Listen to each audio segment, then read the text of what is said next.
ان کے لیے mobile phone استعمال کرنا بہت خطرناک ہے. اور اس کے ساتھ ساتھ جو موبائل فون بنانے والا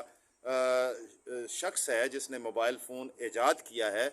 ان کی یہ ایڈوائس ہے، ان کا یہ بھی کہنا سامنے آیا ہے کہ وہ اپنے بچوں کو بالکل موبائل فون استعمال نہیں کرتے. اور ان کا کہنا یہ ہے کہ یہ فون جو ہے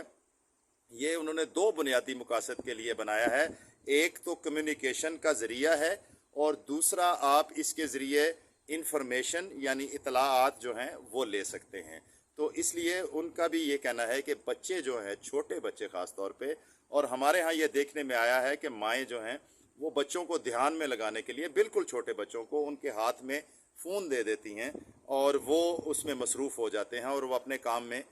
مصروف رہتی ہیں. یہ بچوں کے لیے بہت خطرناک ہے. جو سکرین کی ریز ہیں وہ بھی ان کے لیے خطرناک ہیں، اور اس کے علاوہ بھی جو محققین ہیں انہوں نے کہا ہے کہ بچوں کے لیے موبائل فون ان کی مستقبل کی زندگی کی جو ان کی نفسیات ڈیولپ ہو رہی ہے اس کے لیے بھی ٹھیک نہیں ہے. وہ بچوں کو بڑے ہو کے ٹوٹل موبائل فون کے اوپر ڈپینڈنٹ کر دیتے ہیں یہ پریکٹس جو ہے. اور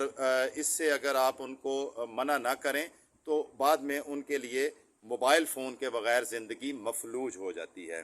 جیل میں چلتے ہیں تو وہاں پہ دیکھتے ہیں کہ آج دوسری دفعہ یہ ہوا ہے کہ کوئی 8 سے 10 صحافیوں کو عمران خان اور بشرا بی بی کے خلاف 190 ملین پاؤنڈ کا جو کیس چل رہا ہے، جس کے لیے خصوصی عدالت اڈیالہ جیل میں جا کے لگتی ہے، تو صحافیوں کو منع کر دیا. صرف چند یا 5 یہ کہہ لیں کہ منتخب صحافی ہیں جن کو کہ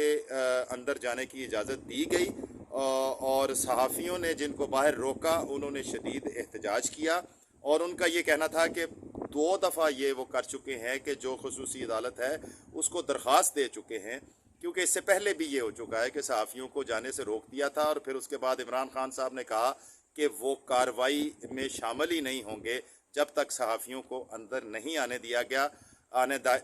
جائے گا. تو اس کے بعد پھر عدالت نے جیل انتظامیہ کو کہا کہ آپ جو باہر صحافی ہیں ان کو لے کے آئیں. تو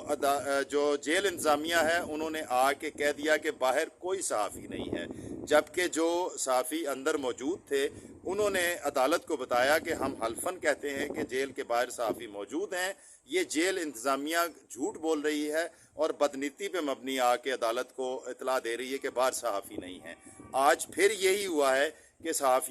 کچھ صحافیوں کو روک دیا گیا، زیادہ تر کو روک دیا گیا، اور تھوڑے جو ہیں 4-5 ان کو اندر جانے دیا گیا. اور اس کے بعد دوسری دفعہ صحافیوں نے درخواست بھی عدالت کے اندر جمع کرائی ہے، اور عمران خان صاحب نے احتجاج بھی کیا ہے. اب دیکھنا یہ ہے کہ عدالت آئندہ کی جو کارروائی ہے اس میں صحافیوں کو کور کرنے کے لیے آنے دیتی ہے یا ان کو روکتی ہے.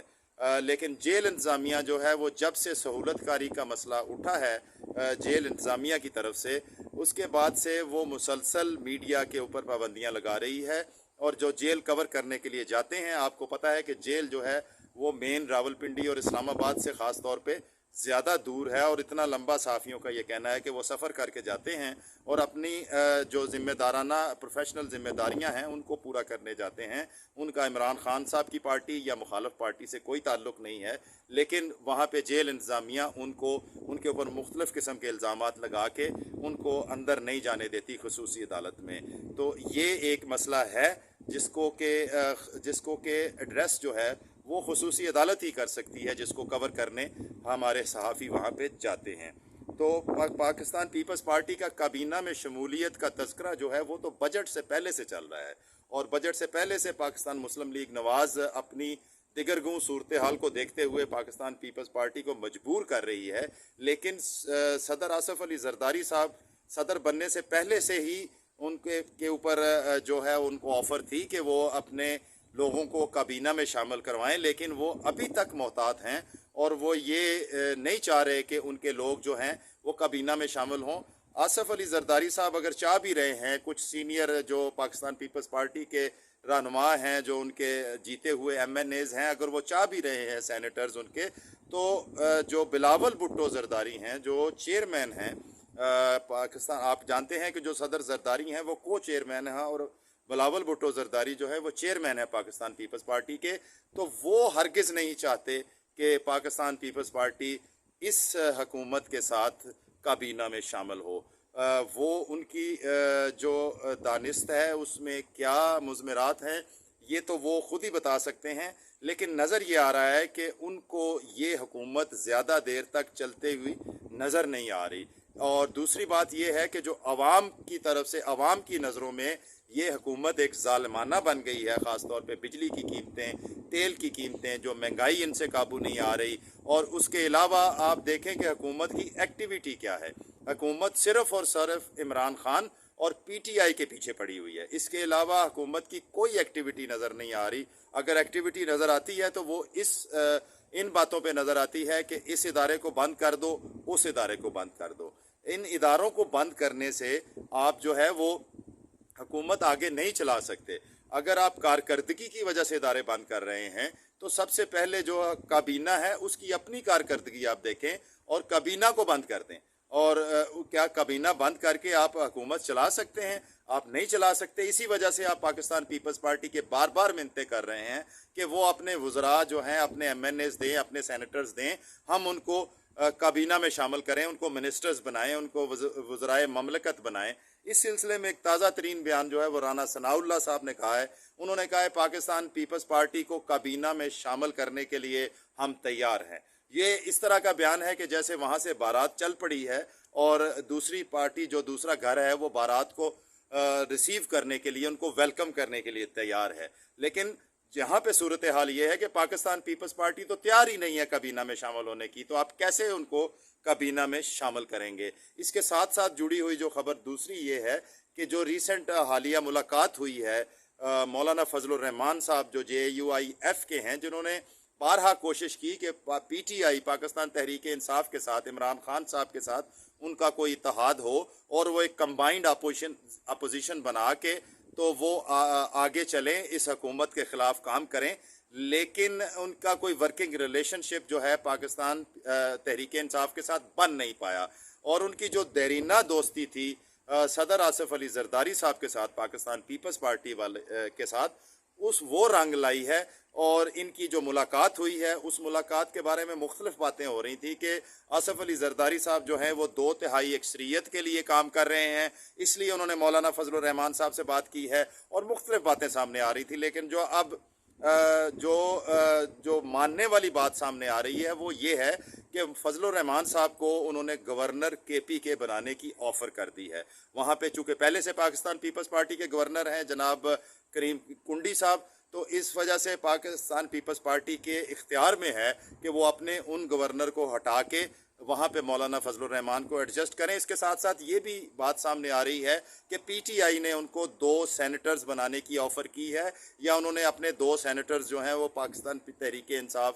سے 2 سلاٹس مانگی ہیں۔ یہ کوئی اتنی ان کے لیے فائدہ مند بات نہیں ہے اس کے مقابلے میں کہ وہ خود جو ہیں وہ گورنر KP بن جائیں۔ تو آخر پہ بات کرتے ہیں دہشت گردی کی۔ آپ نے دیکھا کہ حالیہ پچھلے دنوں میں بلوچستان کے اندر بہت زیادہ ایک ہی دن میں متعدد واقعات ہوئے، جس میں کم از کم 37 سے 40 افراد جو ہیں وہ شہید ہوئے، اور اس کے علاوہ جو دہشت گرد ہیں وہ بھی اگلے دن سیکیورٹی فورسز نے کہا کہ 25 کو جہنم واصل کیا ہے۔ آج بھی کارروائیاں ہوئی ہیں پنجگور میں، انفارمیشن بیسڈ کارروائیاں ہوئی ہیں، اور اس میں کم از کم 4 دہشت گرد جو ہیں ان کو ہلاک کر دیا گیا ہے۔ یہ جو بڑھتی ہوئی لہر ہے دہشت گردی کی، اس کے اوپر جو تحقیقات کر رہے ہیں ہمارے لا انفورسمنٹ ادارے، انہوں نے ایک دفعہ پھر یہ بات ان کی تحقیق سے سامنے آئی ہے، ان کی تفتیش سے، کہ یہ جو دہشت گردی کی کارروائیاں ہو رہی ہیں ان کے تانے بانے جو ہیں وہ پھر افغانستان جا رہے ہیں۔ اور کچھ صحافیوں کو ہماری جو ملٹری کے جو پبلک ریلیشنز کا ڈپارٹمنٹ ہے وہ لے کے گئے ہیں باقاعدہ افغانستان کے ساتھ جو بارڈر ہے، خاص طور پہ KPK میں، اور باقاعدہ بارڈر تک لے کے گئے ہیں اور ان کو بتایا ہے کہ یہاں پہ ولنریبل جگہ ہیں، جو شدید گہری کھائیاں ہیں اور جو کانٹے دار جو جھاڑیوں والے جنگلات ہیں، وہاں سے وہ جو ہماری